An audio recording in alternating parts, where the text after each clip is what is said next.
Em Fatologia, página 20, quarta linha, de baixo para cima. Poderia explicar a personalidade borderline? Ok. A gente começa aqui um pouquinho anteriormente, a gente fala da psicose maníaco-depressiva, o espectro bipolar e a personalidade borderline. Hoje em dia, não tem se falado tanto mais em transtorno afetivo bipolar. Hoje em dia se fala mais no processo do espectro bipolar. Porque o transtorno afetivo bipolar, essa denominação, ela às vezes é um pouco errônea, no sentido que só tem dois polos de aparição.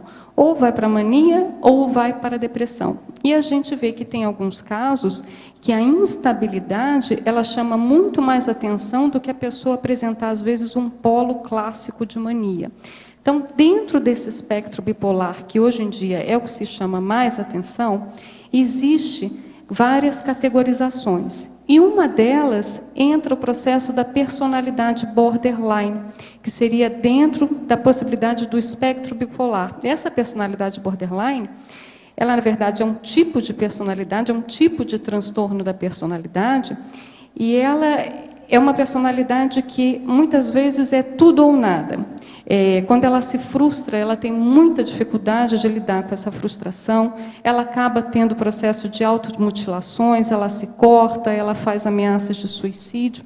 A gente brinca na psiquiatria que a personalidade borderline, quando ela chega para você, ela já passou por 5 psiquiatras e 10 psicólogos. E cada um deles, ela tem assim pendurada a cabeça dos psiquiatras e dos psicólogos na parede da sala dela. Porque geralmente tem algumas situações que ela não consegue ser atendida da forma que ela é. E aí ela vai cortando as cabeças, né? Qual a origem do transtorno de borderline? Isso se deve à genética ou a problemas na infância? Olha, o processo do transtorno da personalidade, ele tem muito mais relação com o processo da paragenética. A gente está falando aí da personalidade, a gente está falando aí da questão da intraconsciencialidade.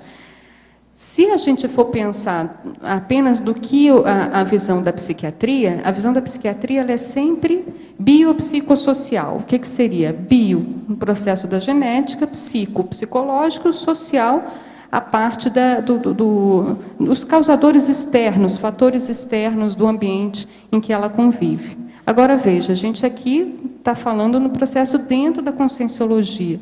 Então, tem muito mais uma relação causal com o processo de paragenética, a personalidade, os mecanismos intraconscienciais da própria pessoa.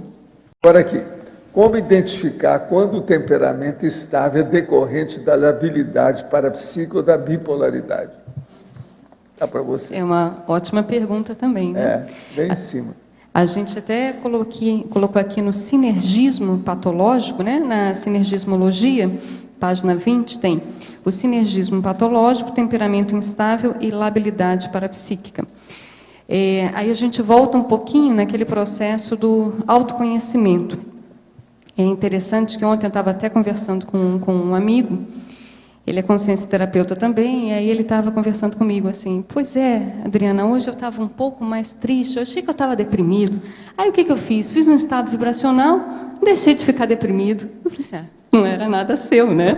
Então, assim, falamos assim de uma forma brincadeira, porque, assim, obviamente, o que tinha acontecido ali? Ele tinha escado, estava com uma consciência, e ali ele fez o processo de estado vibracional, ele sabia por que ele fez o estado vibracional também. Não só porque deveria fazer, mas ele se questionou porque aquele não é um padrão dele. Então, vamos lá, então vamos ver o que é que está acontecendo. Não é um padrão eu ficar deprimido, não é um padrão eu ter uma tristeza assim. Ele observou, fez o estado vibracional, viu que ele de fato estava escado, né? Então, isso obviamente ali ficou claro o processo da labilidade parapsíquica. Você veja também, às vezes você entra num determinado ambiente, você assimila, às vezes, com as energias patológicas daquele ambiente, você, trabalhando o seu processo com as energias, aquilo ali não acontecendo mais, você não tendo mais aquelas sensações, obviamente o processo não é seu, é da labilidade parapsíquica. Mas não quer dizer que a pessoa não possa ter um temperamento bipolar e também ter uma labilidade parapsíquica, que muitas vezes o próprio temperamento bipolar pode potencializar o processo da labilidade parapsíquica.